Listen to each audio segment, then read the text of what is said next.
Everybody, welcome to the Shreveport Bossier Local Lens Podcast. I'm your host, Jeremy Sutton. I'm here with Dr. Sean Troxclair of Troxcare here in Shreveport. We're going to be talking about his practice, all the things in between, possibly carnivore diet. No telling what we're going to get into today. So, Dr. Trox, thanks for being on the show. Hey, thanks for having me. I'm glad to be a guest here. I know we've talked before about being on and just couldn't get our schedules to align, so I'm glad we were able to get it done today. Yeah, me too. Friday, magical things happen on Friday sometimes. So, right. Just introduce yourself, why you started practicing in medicine, and then why you opened Troxcare. Sure. So I was trained in medicine here in Shreveport. I went to medical school and graduated in 2004. So then I went and did internal medicine and critical care medicine. So I've been in the area for a long time. Originally from South Louisiana, came up here for school. After school, trained in medicine and critical care, and then went to Texas for a short period of time and helped start an ICU group over there. And then we moved back to the area here. So, and at that point I was doing academic critical care medicine. So I was teaching and affiliated with our VA Medical Center and our teaching institution here in town. So I did that for a while. But before I even went into medicine back in undergrad, I had spent a lot of time doing biochemistry, and my interest in nutritional sides of human adaptation became evident back then. And so I really admired and studied a lot from the nutrition side about, hey, what can you do for the body? How can you modulate the body? How can you make the body well? How can you make the body healthy? And so that's where that part of my interest grew. When I got into critical care medicine, my mentors in critical care were generous and kind enough to allow me to also pursue medical nutrition. And I've gotten that certification as well. Not many physicians carry that. But, I saw taking care of critically ill patients, how important being nourished correctly was, or the other way of saying that, when they weren't nourished correctly, how much more that really impacted their critical illness. So I sought out to become certified in that, but not only that, to understand how nutrition impacted disease directly at the bedside. Mm-hmm. And then it kind of ended up working backwards for me, I myself got very sick. I was a frontline doctor for the H1N1 pandemic. Oh gosh. Yeah, and so I took care of a lot of ICU patients, and during that year, me personally as a frontline guy, they were scared to death that we were all going to just drop dead seeing all these patients. And so, as you can imagine, we all got vaccinated with a lot of stuff. Right. And we did. I got a bunch of vaccines in 1 year, and I was working in an ICU where I was working all the time, doing lots of shift work. And the long and short of it was, you fast forward 4.5 years, and I'd become pretty unhealthy and developed an atypical autoimmune disease. And so I myself kind of got dumped into the medical system, if you will, as a patient. Yeah. And it didn't take me long in the medical system to become more unhealthy than I was when I started. That's right. I was on a lot more medicines than I wanted to be. I started having some events that wasn't okay. 2000, it was either 13 or 14, I really can't remember now. I was sitting next to my wife in a movie theater and told her I felt like I was going to pass out. She thought I meant I was going to go to sleep. Mm-hmm. And I had a sudden cardiac event that, it ended up being not a cardiac event, but my heart had a pause, and for whatever reason, and I woke up in an ICU. Oh, wow. So I had to get carted out of Tinseltown, folks. That was fun. And we stopped the movie. I tell people, don't go see the movie Gone Girl. It does cause cardiac arrest. It's terrible.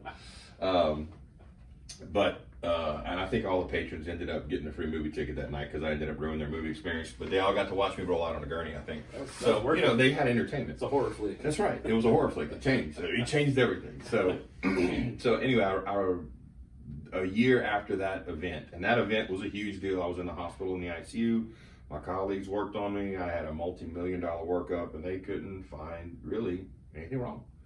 And I had expected to have, heart blockages or something, and nothing. But I certainly didn't feel well, right. And I certainly knew I wasn't well. Right. A year later, there was kind of an accidental complication when I was having I had outpatient surgery for my wrist, and there was an unintended complication of anesthesia, and I went into something called re-expansion pulmonary edema. My lungs filled up with blood very rapidly, and had a respiratory arrest. Goodness. And woke up basically in the same ICU. Oh my gosh. And both of those things, my wife was at my bedside or right next to me, and I remember laying in an ICU bed going, "Okay, Lord, I know I'm hard-headed. Probably the first time you stopped my heart, maybe the second time you stopped my lungs, but I don't need number 3. Yes. You just need to let me know what I need to do." Right. And so and at that time I had been working in the VA as well, and I loved I still do love the ICU, and I loved teaching, and I loved that really heavy amount of academia where you're diving into scientific literature all day long. But I really felt a pull to do and think about things differently, and my background in nutrition kept kind of coming back and like, why are you not doing these things? And literally while all this stuff was going on, sort of this tugging of my consciousness, the folks down in Coshada, just because I started moonlighting there on the weekend sometimes, the folks down in Coshada just offered me a position to come down there and work in the rural hospital, which was weird because I was like, what am I going to do down here? You guys don't have an ICU. And they're like, we have a big need. I was like, big need for an ICU guy? I was like, you don't have an ICU. And they're like, we have an ER, we have some sick patients down here, we have complicated patients. Long and short of it, I went down there and we started a complex clinic after they really were after me for about a year to start this clinic. And I was like, nah, I'm not a clinic guy. But I finally started the clinic with wailing and gnashing of teeth. Yes. And initially, it was really just supposed to be a medicine consolidation clinic. Like, they come see me one time, I helped them to go, let's not take 15 medicines, let's just take these 7. Let's not go to these 7 doctors, let's go to these 3, just to reduce the cost for an indigent population. But I couldn't do it. After 3 months, I was like, there's no way I can keep seeing these people, not telling them how to, put down the fork, or how not to eat these other things that's hurting them. And so I just couldn't help myself. It morphed into this. I started incorporating diet into my treatment regimens. Well, then when you do that, then you've got to be the person willing to de-prescribe medicines, because if they're getting better, they don't need to be on something. Right. Somebody has to have the guts to say, well, you don't need this any minute. So anyway, it kind of took off on its own. And so I did that for a few years, and I guess about a little more than a year ago, the Lord had been working on me for a while, but about a year ago or so, he made it clear to me that I needed to branch out and do my own thing after surviving the antics that was COVID. Yeah. It was like I needed to kind of do my own thing because the practice that I had developed by this time, which incorporated traditional medicine, but borrowed a lot from alternative and integrative and functional places, borrowed a lot from nutrition, I couldn't find a blueprint of that anywhere else. And then one morning I woke up and the Lord just like, you're the blueprint, do it. I said, do it. And I'm like, so this is where we started. So I was like, okay, well, I'll just start this clinic and we'll see how it goes. And fortunately, people have been coming. Yeah, I love it. It's funny you say that after you come out of COVID. And I had a business before COVID. Right. And closed it in 2018. But then I weathered COVID at Ochsner at OSU, and I've told this story 3 times this week. I don't know why, but I was blessed to be there because I was an outpatient, and we might have seen 2 people a day. And some days we probably saw nobody, but I did not get sent home. I didn't lose my paycheck. Like, I didn't lose anything. I got to work, and I am so thankful and blessed, and very blessed that I had that. But also, it's kind of, as you're saying that, I'm thinking, man, God really blessed me by doing that. Like, I really weathered COVID, and then I came out, I was like, okay, I'm ready to do my own business. Sure. Let's do this. That's right. Because, I mean, what a crazy time. And it's funny you said you went through the H1N1. Like, gosh, we hadn't even made it to COVID yet. As we're telling the history of our country, of our world, like, that's right. H1N1, they're like, was there anything before COVID? We're like, yeah, H1N1 scared everybody to death. There was a bunch of pandemic people. Yeah, nobody wanted to shake hands. Yeah. But anyway, I love that. So, started seeing the need. God really pressed it on your heart. I have very similar stories to what you're talking about. And then you started doing this. I mean, how hard was it to go from, hey, I'm working at a hospital, to now I'm going to do my own thing? Yeah, well, yeah. It's not easy, for sure, especially when the majority of your career, you've basically been a hospital employee, right? And so You have to, you have to allow yourself to be humbled really fast. Yep. Because you realize really, really quickly that there's many facets to medicine that's not the physician-patient relationship, but that allow that relationship to occur that you're not any good at.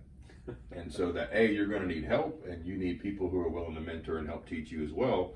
So it's been a crash course in business and marketing, and we are still learning so much in those areas of how to make things better and grow for patients. And you got to weed through it, because you don't want to allow those facets of the business to become the focus, which I think is what happens a lot of times in the marketplace. It's hard for the market not to become the market, not to become the goal. Right. You want the care and the focus and the patient and the conversation to be the goal, and everything else around it to be superfluous. And that's extremely hard, because that takes not only a know-how, which I'm still learning through the grace of the Lord and help, but you also have to slowly build a team of people that are willing to be like-minded and willing to be taught, not necessarily always by you, but by even our patients are helping us and teaching us sometimes. So in that regard, it's kind of cool. It's kind of exciting. It's also terrifying in times, because you're like, well, I really don't know what tomorrow's going to bring, but we're going to figure it out. Yeah, no, I get it. I texted my wife earlier. Next week is the busiest week I've ever had since I started my business. Cool. And it's been a year that I started it, but it's been less than 2 months full time. So next week I'm slammed, and I'm off 2 days. So it's like, oh my goodness.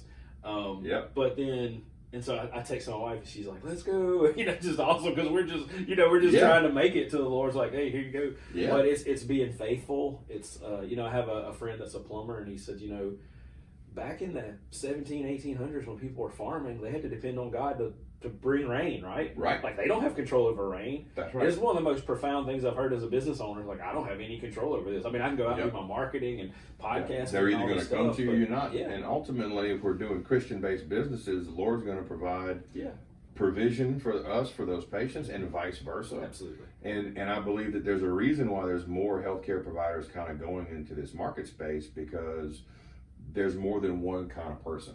The needs that I might fill here in this community is not going to replace or supplant what other folks may be doing. But I guarantee you I have a subset of patients in this community that are probably meant to see me. Yes, 100% you do. I saw Dr. Byram this morning, Trey Byram. Yeah, cool. And I was telling them that I was coming over here to see you. Oh, cool. But the thing is, I was talking to Kendall Izzy May, and I said, there's like 20 or 25 direct primary care concierge doctors around Shreveport now. Sure. A few years ago, it was just Dr. Flowers and Dr. McGann. Yeah, just a few guys. And now it's like a bunch, but there's still plenty of people to serve, and there's people that want to come see you. Yep. Because you're wearing camouflage pants and you're laid back. You know what I mean? Like, you're just easy to talk to. Then there's people that want to go see another doctor because they're doing something different. Because it's as much a personality thing as it is it's a personality, it's a size, it's a style, but it's also what we bring as individuals too. People have come and asked me, like, can you be my primary care doctor? I'm like, yes, I can technically, but I don't market myself that way, because I think the goals of primary care are different than what my goals are in this clinic, if that makes any sense. And so, patients seeing a primary care doctor, you're trying to get more access to that concierge primary care doctor than you would a regular primary care doctor. Sure. So you're looking for time and a more efficient way to maneuver the mountain that has become the healthcare workplace. Yes. And I respect that completely. And what I'm trying to do here is do something a bit different. I am interested in, the complex medical conditions and those that time or medicine has forgotten. So we're seeing patients that have been quote unquote vaccinated, injured from COVID vaccines, or who've been injured by COVID and have long COVID, or have had Lyme disease, or have other chronic ailments like chronic fatigue syndrome that they're suffering from. And they've been to many different doctors. And they've tried a lot of traditional medicine, and they've also been to holistic doctors, and they're like, there's got to be something in the middle that fits. If I go way over here to the left side of things, I don't get any better. But when I'm still in this camp over here with traditional doctors, I'm not any better. It's got to be, and that's kind of what I'm trying to bring to the game is like, there's a way to apply scientific principles to a lot of the alternative literature that's out there. Because some of it's just garbage, and some of it's very good. Yeah. But I would say that about allopathic medicine. Some of it's just garbage, Yes. and some of it's pretty good. Yeah. And so being able to try to blend that in, that's what I'm trying to bring to the table for these more complicated patients and patients that are willing to do the work. Because, you know, what I'm asking you to do in terms of changing your lifestyle and everything else, it's not easy work. Yeah. You know, we've become a society of chronic illness. And to get out of chronic illness is a longevity mindset. You know, you have to be willing to persevere. Right. Yeah. You know, it's not to get too much in the weeds of research, but you know, when I was in PT school, we learned randomized controlled studies are the best, and then, of course, case studies are the worst. And so we see a lot of things get pushed out into the public based on a case study or a non-randomized controlled. And it's just like, okay, they studied 3 people and this worked. And so now we're putting it on every box and saying it's good for you. Right. You know, we're saying we saw 3 people got sick eating eggs, so now we're saying don't eat eggs. That's right. And there's evils in both. So, like, if you look at the supplement world, there's all these clinically proven. Everything's clinically proven.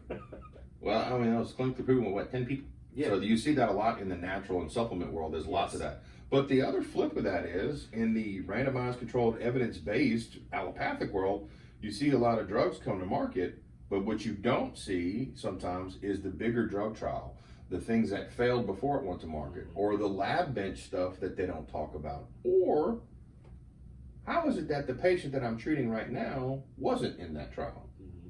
So, you know, just because there's a trial that says, well, this is great for 100 diabetics, and I'm like, well, I've got the 101st, and he's not acting like anybody in that trial. Yeah. Right? And so somewhere in between those two extremes is where I think the art needs to be. Yes. And I don't hear a lot of people talking about it anymore, and that's kind of what I'm trying to do. Yeah. You know, it's funny you're talking, and so I'm going to start a concussion clinic soon. You're not going to cause concussions, you're going to treat them, right? I'm not going to cause them. I have caused one with my wife before.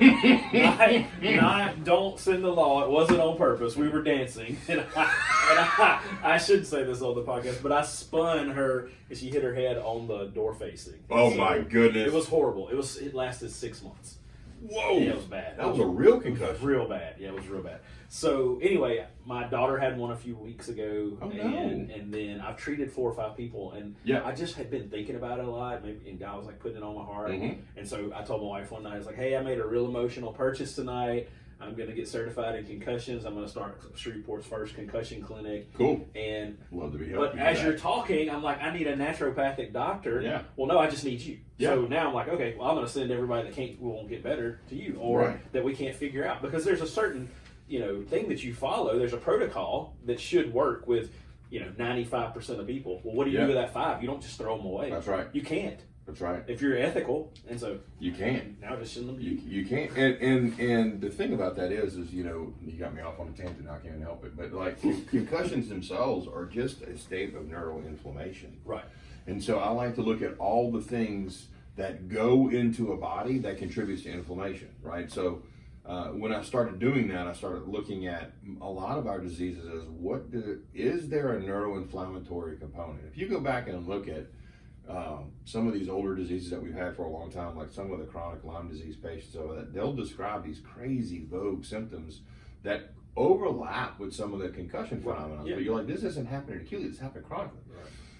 So as I dug into that, that's one of the reasons why in my practice we talk a lot about light, red light therapy, getting in the right light environment, you know, and that kind of stuff. And that's a really big deal for a lot of concussion patients, because, you know, you start going, okay, what are we putting in through our ears, our eyes, our mouths, that affects the entire inflammation of the body? Because if we're trying to reduce inflammation in something as important as our heart, or more importantly, our brain, man, that stuff becomes really important. It may not seem like a big deal to the average Joe going around his day-to-day work, not a big deal.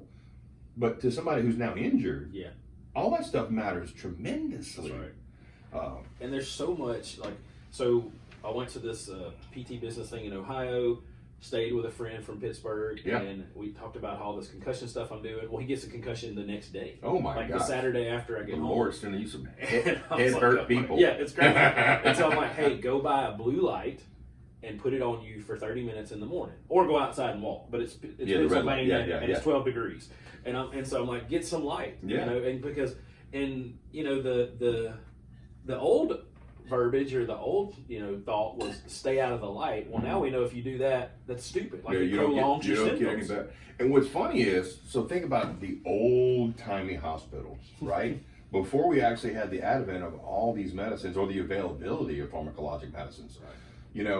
There was a ton of patients that would improve over time. And what was the primary treatment? The nurses would wake them up early in the morning and they'd bring them outside onto these sunning porches where they would sit out in the sun for the first half of the morning until it was time to get a meal. Yeah. And so getting into nature or exposed to sunlight or trying to get fresh air, and I'm like, man, we have lost so much of that. It's silly. Nobody back then would have ever thought that was a quote unquote prescription. Right. But our society has gotten so bad at doing those things, it has become necessary to now prescribe sunlight. Yeah. Get outside. Yeah. You need to move. You need to not eat a bunch of sugar. These are prescriptions now. Yeah. Because we've allowed ourselves to become that sick. Yeah. Bring your pantry with you, and I'll heal you. Yeah. You don't even have to get any medicine. We'll just take away. Okay, just throw all that stuff in the trash. Right. Take this back. It's so wild. It really is, and it's when I started thinking about this concussion clinic, I was like, I could just rent out red light therapy for 30 minutes or 15 minutes. Have people, I know you do, and I've got one at the house now too. But I could just have little booths set up with the red light, and then just come in and sit for 30 minutes, swipe their card or whatever, and leave. But there's so much, and there's so I'm about 80% through my concussion course now, but there's so many horrible things that people are told. Just go rest, or don't do screens ever again. I'm in a couple of concussion groups on Facebook now with like 10,000 people, and I just read through this stuff and I'm just cringing, going, why? But 2 months ago I didn't know, because that's stuff, in medical school, some things get glossed over because you just can't learn everything. You can't, and there's a lot of stuff that I learned in medical school now that we know is different. Yes. So there's a reason for continuing medical education. That's right. And that's what I tell. There was a young nurse practitioner who was asking me today. She's like, "Dr. Trox, you think I can come follow you one day?" I'm like, "Absolutely." And she's like, "Well, I'm going to be finished with school and such and such." I'm like, "And then you'll be ready to learn." That's she's exactly She's right. like, "Well, I spent all this time in school." And I'm like, "The school just makes you smart enough to teach yourself, not kill people." Yeah. That's what it does. I mean, you'll be good the day you graduate for the things that you learned in school. Yes. But hopefully you're great enough to keep learning about the things you need to learn. Right. And you will only know that when you immerse yourself into whatever patient population you've immersed yourself into. You go, "Ooh, I'm not good at such and such. Now I need to go learn about that." And hopefully that's what you allow. You allow the encounters with your community of your patients to teach you what's the next thing that needs to make you great, whatever that is, in whatever practice, whether it's hospital-based or not. Right. I think that's what we are supposed to do as healthcare providers. I don't know that it always happens in the industry the way it should. Right. No, it doesn't. I mean, in PT world, that we used to see things all the time, say, strengthen the VMO, vastus medialis obliquus, which is the inside quadricep muscle. Oh, yeah. I've heard these conversations a lot. Well, that's not a thing. We can't strengthen the VMO. Right. In of itself, you strengthen the quad, but there's still doctors that write that on scripts. Like, no, we disproved this 10 or 15 years ago, but it's they haven't progressed. Does it really matter in that thing? No, it doesn't. But in other things that are more serious, like if there's a brain surgery technique that you haven't learned, well, then we probably don't need to let you do brain surgery. So it's a lot, and I agree with you. So, talk about the nutrition. I know you talk about that a lot. Yeah, I love it. What do you think is the best thing for people to do as far as nutrition, or is there even a best? The answer to that question, it's really in layers. So, the first thing when I think about nutrition, I tell people, you got to think about it in kind of like, what am I allowing to come in my body? What do I need in my body? And what is my body absorbing, right? And those are three very different things, because diseases, medications, and everything prevent the way we absorb nutrition. And a lot of times needs and requirements are very different. At the end of the day, does a human being need carbohydrates? Nope. But you might individually need them if you're out there running 10 miles a day. Right. or if you're in a, you have a specific workload that requires a different type of diet, you might need that. You might. It definitely happens. And then the other thing, which is I think where we start with most folks, is what am I putting in my body that I certainly don't need and have carbs? So that's where I start usually with most folks. And so, and everybody, I think, at least in this year, has heard enough from, what's going on in our national stage to hear that, hey, there's awareness about processed foods. Not so good. Right. There's an awareness about ultra processed foods. They're probably evil. Yes. And sugar is not your friend. No. So when we start talking about these things, the very simple things is where I'll start. I'm like, you don't need dessert. Right. God actually made dessert. It's called fruit. So you don't need to go out and make more of those things. And it's so funny because if you think historically where this came from, the versions of quote unquote rich food. Oh, that's rich food. It's gonna. Well, that was initially meat. That was rich food because you had to have money to basically afford it. Right. And then rich food got changed in the turn of the century, where it was further back than that. In France, when they were able to use things now like grains to make pastries and confections. And so if you go back and look at these different societies of what was considered rich food and how it changed, sometimes that was a good thing and that was not sometimes a bad thing. So, a really long time ago when rich food was meat, the people who had money were actually fairly healthy because they were able to eat higher amounts of clean protein, Right.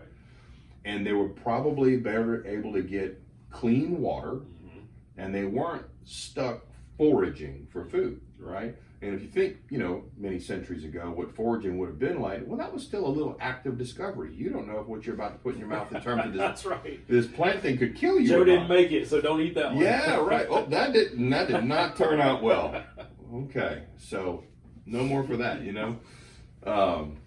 So there's that, and then as times went on, rich food you saw in the way we've described history, but you can see in the people that were at the opulent side of our societies, you started seeing modern diseases. You started seeing obesity come in.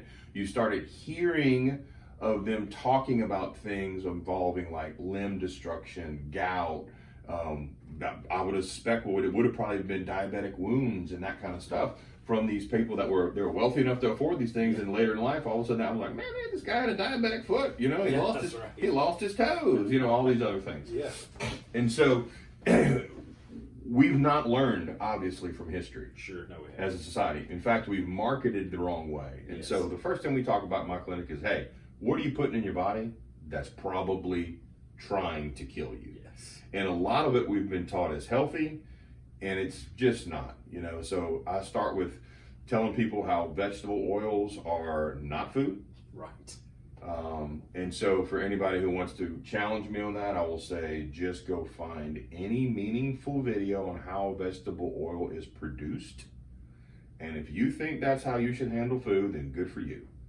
But any sane person, I believe, would look at that and go, why am I putting that in my body?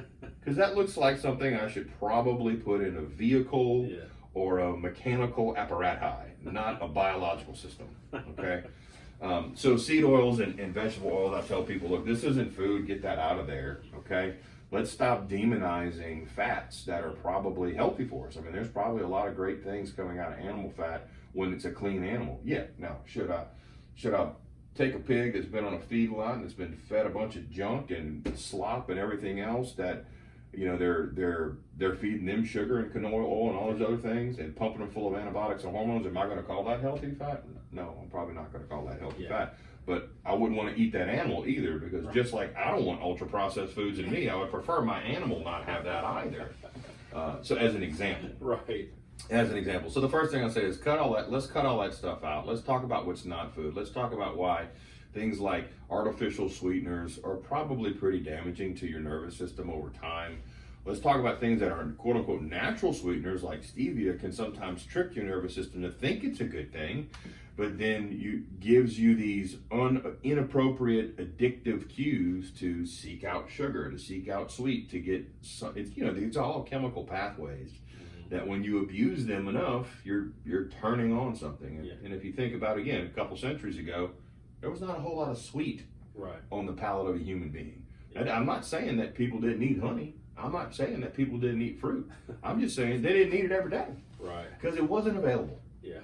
You know, if people say, well, Trox, you tell people that most of you should be carnivores, which I agree with, and they're like, but you know, we have all this evidence of people eating fruit. I'm like, well, the growing cycle of a blueberry is about 2 weeks.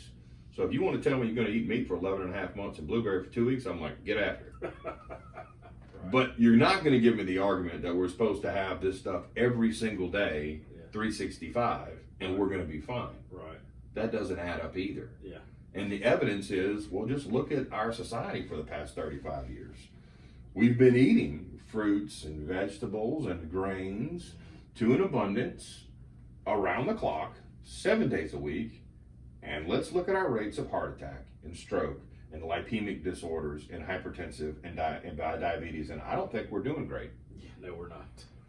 No, and I think it's attributable to a lot of different things, and you know. But I think one of the biggest purporting things is epigenetically, generation after generation of eating poorer foods, we're now more and more inclined to become an inflamed population from what we're putting in our mouths. So let's talk about how to take all that stuff out. Ultra processed food, sugar's terrible. Let's talk about what we need. Well, if you think about that nutritionist, now granted, I've trained a lot of folks and dietitians and that kind of stuff. So I'm gonna skewer a sacred cow here because they're gonna get upset with me. But they're gonna say, man, with the 3 positive macronutrients, you have carbohydrates, proteins, and fats. And I'll say, no. I said there's something called an essential protein, an essential amino acid. So that tells me protein's pretty essential. There's something called an essential fatty acid, which tells me fats are pretty important. There is no such thing as essential carbohydrate. It does not exist, people. It doesn't exist. And then they'll say, well, but if you take all these vegetables away, we won't have any fiber. I'm like, also not important. Fiber used to be listed as an anti-nutrient because it actually blocks up and makes these biogels in our colon. It makes it really hard to absorb vitamins and nutrients that are in food. Right. So it's an anti-nutrient because what it's supposed to bring to you, you can't really absorb. Not to mention that all these plants also tend to have things called lectins or phytic acid or phthalic acids or all these other components that are technically toxic and don't necessarily break down very well in the body. Oxalates is a very easy one that anybody can research. In fact, there used to be an oxalate reduced diet in medicine, right? And that was talked about a lot because, and modern doctors know, well, if you got too many oxalates, you'll have kidney stones. Yeah, that's called macrooxaluria. That's the oxalates that are big enough that we can see under just a regular microscope in a lab. But oxalates themselves can get all the way down to a nanoparticulate size, and you can't see it under a microscope. So they're there all the time. And so you got people eating oxalates all day long and everything. That's just one example of a numerous number of toxins. Right. So am I completely against all plants? Maybe. maybe. But I argue that, I don't know how many decades ago I would say, but think of it this way. People would used to survive winters on a meat cache. Sure. Because nothing was growing in the winter. Right. And so if your body's got to detox all of these plant foods, it had all winter to do that every year. You detoxed all winter long. And you'd hit the spring, and so you were ready looking for carbohydrate sources. Think of like a bear coming out of hibernation, right? You're looking for carbohydrate sources, and people got about their daily days got longer, they had to work longer. All this stuff kind of makes sense. But if you had several months of detox every year, you were probably less affected by these things. Moving to modern society where we're not outside like that, we have heat in our homes, we have jobs that have changed, we wake up and go to work before the sun comes up, we're eating these things year round. Yeah. Where's the detox phase? Right. And some of that is probably why people who have gotten into the fasting movement and they do periodic fasting for certain diseases probably see such huge dividends from chronic diseases because they're able to detox from some of the stuff that they've built up over time. That's one of the benefits of prolonged detoxing, which should not be done without the consultation of a physician, by the way, folks, because it can be very dangerous if you don't know what you're doing. So don't just go start not eating for 9 days at home, please. Go talk to somebody first before you do that. It's not safe. I don't think you got to risk that with me. Right. I hear you. But so I talk to people about the macronutrients, and so a lot of times I really am a protein heavy guy. I want us to talk about rejuvenative agriculture and to try to get clean animals into our food supply the way I think it was really intended for us to do. So I'm a big beef guy. Beef has 9 essential amino acids, the same ones that we require as humans. Oh, coincidence? I think not. It's a ruminant animal. It's got 4 stomachs. It's got some hooves on it. For those who want to get in the Old Testament, I mean, that sounds like a good checking all these kind of boxes here. And if you have a grass-fed animal, very interesting enough, it has the right healthy fraction of omega-6 to omega-3 fatty acids that our body requires. So beef checks a lot of bills there if you got a healthy animal. But anything in our society can be corrupted. I mean, like, you can take an animal and pump it full of antibiotics and soy products and, milk feed it all kind of crazy stuff, and then you've got not so healthy. So I tell people, not that I'm ever going to support something like cannibalism, but you yourself should want to be a healthy animal. Right. If something had to come and eat me, would I be a healthy animal, or would I be making somebody else sick? Which is a very weird way of looking about it, but I'm like, hey, what am I putting in my body? Am I putting something in my body that's going to actually heal and repair? And so what I've seen in my practice when I move people towards more carnivorous styles of, and don't get me wrong, not all my patients are carnivore dieters. Sure. Because some people have a very hard time. Some people are addicted to vegetables. Some people are addicted to fruit. Some people are just not ready to give that up. Some people, because of years of chronic disease, have developed dietary intolerances, and we have to work with them for months, sometimes more than a year at a time, to almost rehab the gut so it can absorb nutrition in a different way. But when we start to apply these nutritional strategies, what we see is, hey, body starts to wake up. And so when you start cutting out ultra-processed foods, when you start eliminating excessive amounts of plants, when you start giving the body a window of time to detox, and you do it mindfully, man, you see inflammatory water come off the body. You see inflammatory parameters coming down. You see people coming off blood pressure medications. You see them coming off diabetic medications. In general, you see brain fog just lifting, people being more voracious in their life and going after things with passion again. It's pretty cool. Yeah. And I'm like, man, if you think just eating that, you should just do the rest of the stuff I'm talking about. It's like, and that's just the food. So I get really excited about nutrition. I think I've moved a lot more to carnivore styles of eating, and that's a big departure for people that have known me for a long time. In my nutrition training, I used to teach. I was a whole food, plant-based guy. I really was, and I taught a lot about it. And I would at one time be able to prescribe different diets for different diseases, and I would teach people how to analyze all this lab work in order to correlate to what you really needed. And I would teach about where nutrition deficiencies were and where you can find this kind of stuff in the food. I was real passionate about it. And then during the last pandemic, COVID, if you will, I saw a lot of inflammatory diseases worsened by this disease called COVID, okay? And it made anything that was inflamed worse, right? Well, diabetes is technically an inflammatory disease. Rheumatoid arthritis is technically an inflammatory disease. All these inflammatory diseases got worse. They got a lot worse. And what I noticed in my clinic, that was before this clinic, that all my plant-based, whole food plant-based patients got a whole lot worse than my patients that were just eating a regular old mixed substrate diet and going and buying their meat from Walmart. Right. And I'm like, wait a second, this is not making any sense to me. This is a low quality product, but they're not as sick. And so I started having to really reevaluate what protein needs are for a person, because that was really the difference. They were getting more fat and protein than the others. And not that I really love that they were getting their meat or whatever else, but they were getting what they could afford. Sure. Which, it makes sense. So then I was like, wait a second. There's got to be something else to this food conversation. And there's plenty of doctors out there talking about this now. It's not just me. And so I started listening to them through podcasts, and I started tearing through the literature the way I used to. I started finding some of this evidentiary stuff talking about more meat-based and elemental diets all the way back into the 1860s. And I hadn't heard about any of it in medical school. They didn't bring this up, did they? No, it didn't come up. Yeah. And so I was like, why on earth are we not talking more about this? And maybe not for every single disease, but there's certainly some diseases here that it clearly benefits dramatically. So I took that little nugget and just started trying to apply it to a small sphere of people where I'll say, okay, we're going to move towards this carnivore thing.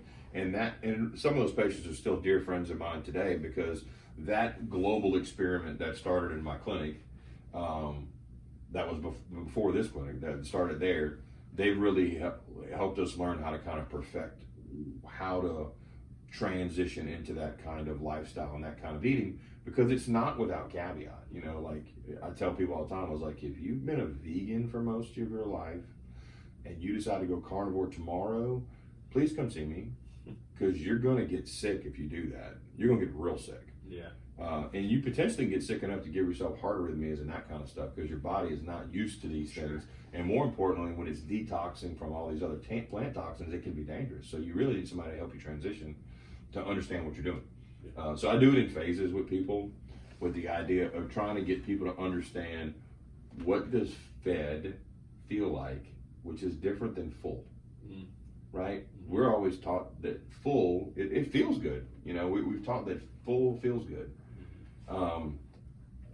But, you know, I heard a chef talk about one time, he said, full really should be that when you have a meal and you've completed a meal, you still have a little bit of energy left to do some light work if you need it. You don't feel like you have to lay down. You don't feel like you have to lay down. Right. Right? And I don't think that most of us understand that cue.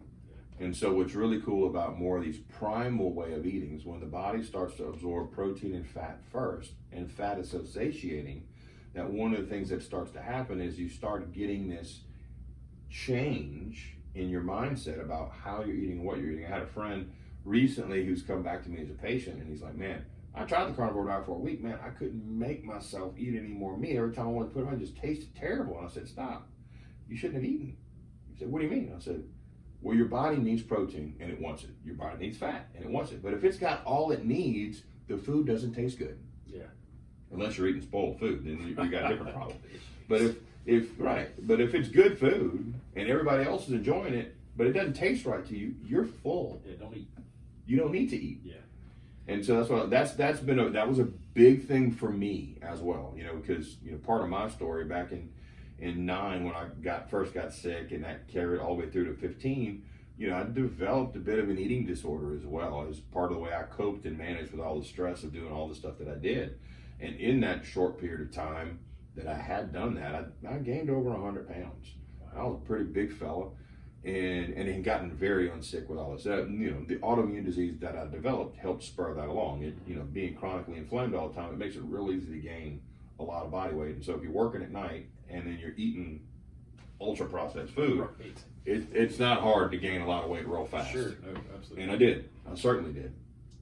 And that was one of the big caveats for me as I started exploring carnivore styles of eating, almost 5 years ago now, was, man, I didn't realize, I had no clue what full felt like. I certainly didn't know what fed felt like. I didn't know when I was hungry or thirsty. And I had the same problem. I would start eating and I'd be like, man, this tastes terrible. And so, and I threw away too much good meat. Oh my goodness. I didn't know that it was fine. And so then I just started not throwing the meat away and just waiting until I felt hungry. And I'd go back and I'm like, oh wait, this is totally fine. What the heck's wrong with me? Oh, I wasn't hungry. I didn't need this. Yeah. I didn't need this. Yeah. Oh, I don't have to eat these many times a day. What do you recommend for somebody that maybe is not your patient, maybe somebody listening to us, and like, where do they go find this information? Like, there's a lot of great podcasts out there. If you're looking for, if we're specifically talking about a carnivore diet or a proper human diet is what is being termed as well, there's a lot of low-hanging fruit. Like, I think one of the easy resources to listen to is a guy named Ken Berry. He's got a YouTube channel. He's got a lot of very quick, easy to absorb videos. And what I like about his videos is he's not talking science, meaning that it's a reference that I can give to some of my patients that they can listen to and they're like, oh, I understood what he meant. You know, because a lot of times if I give them a science-based podcast, they'll listen. They're like, "That was great. I had no idea what they're talking about." Right. Doc. I'm like, "My bad, good. Yeah, my bad." So that's a really good resource. Dr. Sean Baker was kind of the guy that popularized carnivore. Interestingly enough, carnivore existed before he popularized it. It was just called zero carb, and before that it was called elemental diet. So I mean, it had been done for a while. He was just one of the first guys that kind of really popularized it, put it in writing, and started doing some studies attributed to it to just show, like, look, you know, we always thought this was terrible, but we can see some positive data here. And that's all he really tried to do was start a good conversation. And since he's been doing it long enough to see a lot of positive health outcomes. But, you know, of course, the media tried to demonize him, and I discount all that. I really think the guy came out there with the best of intentions, and I still think he has the best of intentions. So Sean Baker is the one that you can listen to, and again, kind of a no-nonsense way to pick things up. And the last one I think of is a good podcast called The Plant-Free MD with Anthony Chafee. And he puts out a ton of information. Some of it is very science-based. Some of it's more anecdotal when he talks to clients specifically. But sometimes he talks to science researchers, and they actually tear through the literature. So and that may get over the heads for some folks if they want something easy. But it does answer some more poignant questions when you're like, well, I've heard this from my cardiologist, and I've seen these studies here, and there's no way. And they'll bring on a cardiologist who will have a differing opinion, and they'll go through the literature. So that's a good resource as well. Okay, cool. So those are some low-hanging fruit to grab. Of course, we're always welcome to entertain a conversation here at Troxcare for that stuff. It's almost always a debate when people come in, and I'm like, hey, this is the kind of way I'm moving my patients towards eating, and they're like, oh, I can't give up such. And I try to meet people where they are. I'm like, you know, tomorrow is not about perfection. Sure. It's about progress. Right. So can we make tomorrow a little bit better than today? Yeah. And then we're moving in the right direction. What we don't want to do is make tomorrow look the same as today and be in the same hole that we're in, because then we're never getting out the hole. That's right. That's right. No, I love that. Yeah, I mean, I used to tell people, keep moving forward, and if you can't move forward, at least just don't back up. Yeah. Like, just hold your ground, don't back up. Where can people find you? How can they get in touch with you? I have a website. It's called www.troxcare.com. Y'all can call the office at 318-536-0334. We're a small clinic right now, so be patient with us. We try to return phone calls within 24 to 36 hours, but we're trying to get to everybody as we possibly can. But we're getting busy, so there'll be more people to answer phones soon, I hope, because we're starting to get a little bit of a demand, which is good. Good. Well, I know two people, we don't have time to talk about it in depth, but I know one person told me you saved her husband's life during COVID, and I know another doctor in town that said she sent her dad to you and helped him a lot, so I definitely know you're doing a great job, and I definitely know your heart's in the right place, and you're wanting to serve God, and that's amazing. We're just trying. Yes, sir. So, yes, sir. Thank you so much for being on the podcast. I appreciate it. Oh, thanks for having me. I appreciate it too.